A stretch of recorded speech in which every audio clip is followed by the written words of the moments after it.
très heureux d'être là avec vous ce matin. Merci pour cette réveillée tôt. L'idée vraiment de travailler sur ce sujet de la ville et du coup, dans le cadre du Hub Forum, qui est quand même notre grand rendez-vous, on va dire, digital business, échanger entre la marque, les marques et leur rôle dans la ville. Donc, Brand New City, on arrive en fait d'une histoire longue où en fait les villes ont été construites pour nous défendre de la nature dangereuse. Ça, c'était il y a très longtemps. Aujourd'hui, malheureusement, le constat est le suivant. En fait, on protège la nature de nos villes dangereuses. La relation s'est inversée. À tel point que dans un article du Monde qui est sorti il y a quelques mois, ils sont allés voir que, par exemple, à Orléans, il y a des castors qui vivent la nuit pour se protéger des hommes, qui ont modifié leur rythme. Dans la banlieue de Barcelone, vous avez des sangliers qui se baladent, mais qui vivent aussi reclus et cachés. Et enfin, vous avez, en gros, à Londres, dans la banlieue, des blaireaux qui apparaissent la nuit. Donc on a modifié durablement, malheureusement, la nature.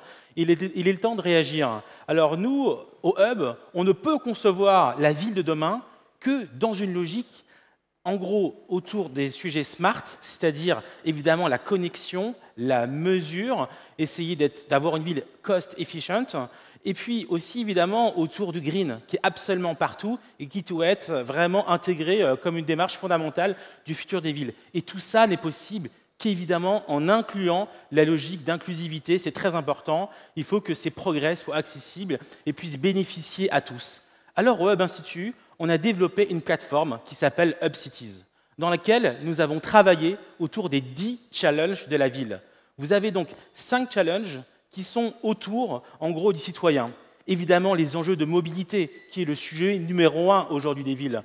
Vous allez avoir derrière, évidemment, l'habitat, les quartiers d'affaires. Vous allez avoir derrière toute la partie liée au commerce de ville et aux périphéries. Et enfin, l'éducation, qui est un enjeu prioritaire de nos villes.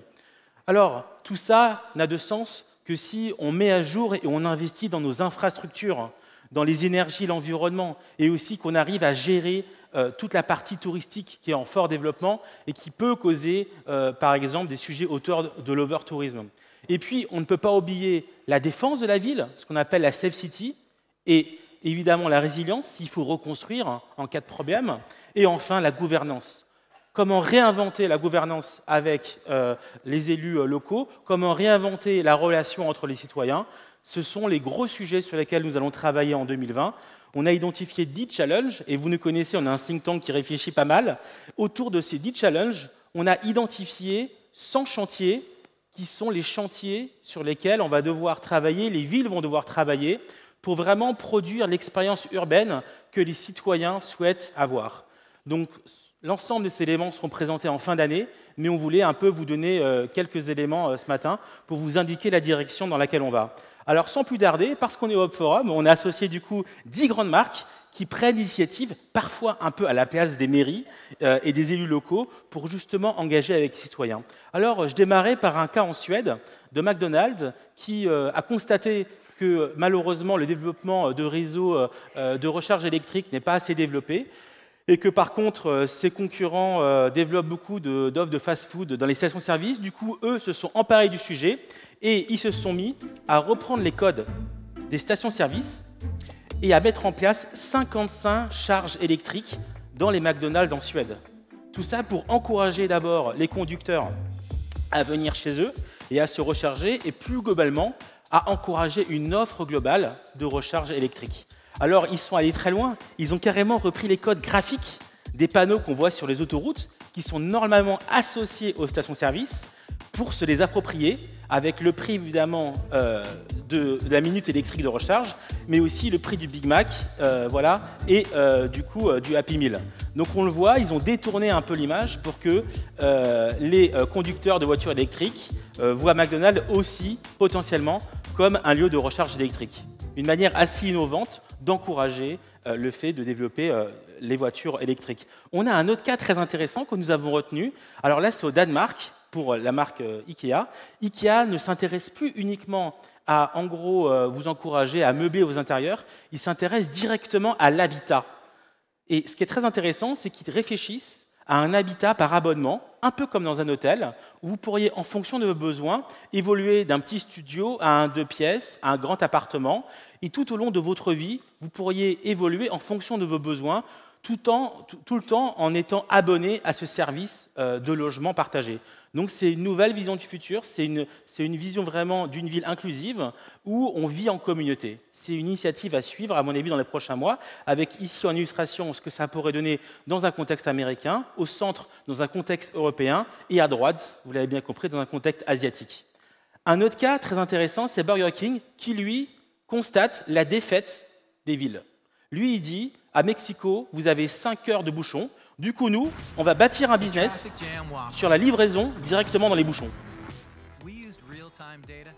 Alors, c'est intelligent et intéressant d'un point de vue marketing, mais d'un point de vue aménagement et urbanisme, c'est quand même triste, vous voyez. Donc du coup, ils ont géolocalisé les bouchons dans la ville, et ils ont des motoburgers qui se mettent à la sortie des villes quand vous rentrez le soir et qui va cibler les coins. Et donc, vous aurez depuis votre voiture la capacité de commander une livraison directement dans la voiture. Et ils vont prépositionner les motos à proximité, du coup, des bouchons. Alors, c'est un cas très intéressant parce que c'est du géofencing, c'est du mobile. Il ne faut pas se faire arrêter par la police. Vous pouvez aussi commander évidemment à la voix dans la voiture pour ne pas utiliser votre portable. Voilà. Mais en même temps, bâtir un modèle sur une défaite de la gestion du trafic, c'est quand même un problème. Donc, c'est quand même une piste intéressante à développer. Est-ce que c'est le sens aussi des marques de se développer sur ce type d'activité? C'est très intéressant. Alors, un autre cas intéressant, là pour le coup, Carrefour a développé une initiative, d'autres marques aussi alimentaires l'ont fait, autour des fermes urbaines. Alors, je ne sais pas si vous avez pu aller voir, donc c'est dans le quartier à Charonne à Paris, et donc ils développent le kilomètre zéro, donc l'idée de développer et de produire des légumes sur le toit directement du supermarché pour proposer du coup de diminuer les points de livraison dans Paris et diminuer la logistique urbaine. Alors, ça commence à se développer, c'est assez intéressant, et il est vrai que quand vous rentrez dans la boutique, dans le supermarché en l'occurrence, et que vous voyez provenance d'origine Paris 11e, c'est assez original. Donc, on est aussi arrivé dans un monde où le circuit, plus que le circuit court, le kilomètre zéro va se développer, et là encore, vos marques, vos entreprises, où se situent-elles dans cette démarche? Un autre cas intéressant, ça, c'est dans l'éducation. Et Gillette, marque américaine, qui a longtemps poussé « nous voulons le meilleur pour les hommes », s'est dit, dans une logique vraiment de repensée complète de sa marque, il faut qu'on s'intéresse à l'éducation des garçons, à l'éducation des hommes, parce que nous sommes allés trop loin. Je vous laisse découvrir la vidéo. Plus fort. Is this the best a man can get? Is it? We can't hide from it. It's been going on far too long. We can't laugh it off. Who's the daddy? What I actually think she's trying to say. Making the same old excuses. Boys will be boys. Boys will be boys. Boys will be boys. But something finally changed. Allegations regarding sexual assault and sexual harassment. But she says And there will be no going back. Because we believe in the best in men. Men need to hold other men accountable. Smile, sweetie. Come on. To say the right thing. To act the right way. Bro, not cool, not cool. Some already are. In ways big Yo, men. and small. I am strong. But some is not enough. It's not how we treat each other, okay? Okay. Because the boys watching today will be the men of tomorrow.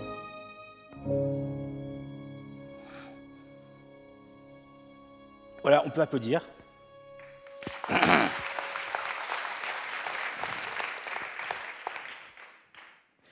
Alors, après, on passe au sujet infrastructure des villes.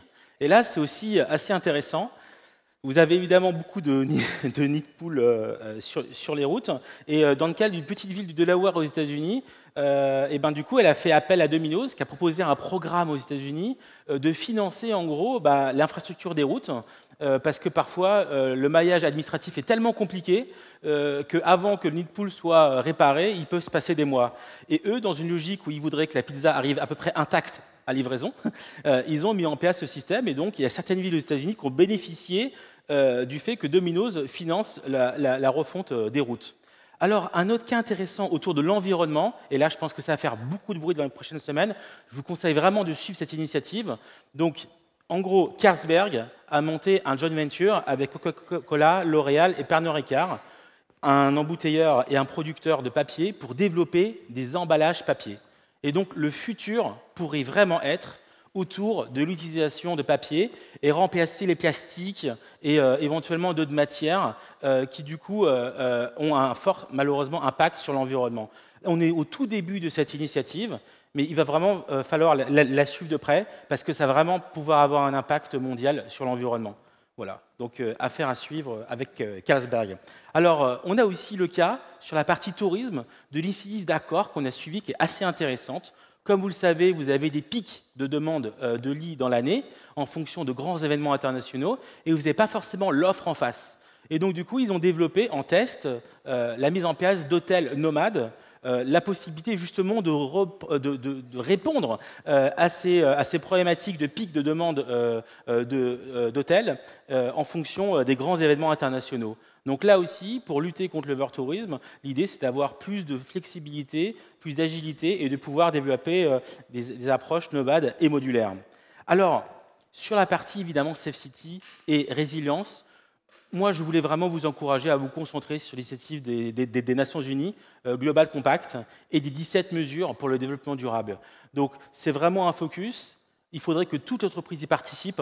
Et nous, c'est notre rôle aussi d'encourager tous les grands groupes qu'on accompagne dans cette démarche et de participer à cette initiative mondiale qui va vraiment avoir un impact à l'horizon 2030. Et enfin, pour conclure, dans la logique de gouvernance et dans la logique d'interaction avec citoyens, on a trouvé l'initiative d'Orange très intéressante. Dans le cadre de la loi Pacte, qui est sortie en début d'année, les grands groupes peuvent travailler aussi sur ce qu'on appelle leur raison d'être. Quel est le sens de leur entreprise? À quoi ils servent? Et dans cette logique-là, Stéphane Richard, un peu comme le maire d'une métropole, puisqu'il a quand même plus de 250 000 collaborateurs, a posé ces questions collaborateurs comme un maire pourrait poser la question à ses concitoyens. Quel est le sens d'Orange? Où allons-nous? À quoi servons-nous? Il a donc lancé, du coup, sur Twitter, un message en juin, et il a eu des dizaines et des dizaines de retours de collaborateurs qui ont souhaité participer à cette réflexion et nourrir ces sujets. Donc vous le voyez, on peut aussi rentrer dans une logique vraiment conversationnelle et essayer de nourrir sa vision, en gros, des propositions des collaborateurs. Alors, j'aimerais conclure sur deux choses. Tout d'abord, vous dire que nos parents ont clairement consommé toute leur vie de ce qu'on pourrait appeler des produits, tout simplement. Nous, notre génération, on a été à la recherche d'expériences. Et je peux vous dire que clairement, nos enfants, eux, ne seront qu'à la recherche de valeurs et de sens. La question, c'est est-ce que vos marques sont prêtes à sortir du plus gros logo au coin de la rue, qui ne marche plus, qui ne correspond plus aux valeurs qu'on souhaite défendre, et est-ce que vos marques sont réellement prêtes à rentrer dans une logique de brand with a purpose? Je vous remercie beaucoup, je vous souhaite une très bonne journée. Merci énormément.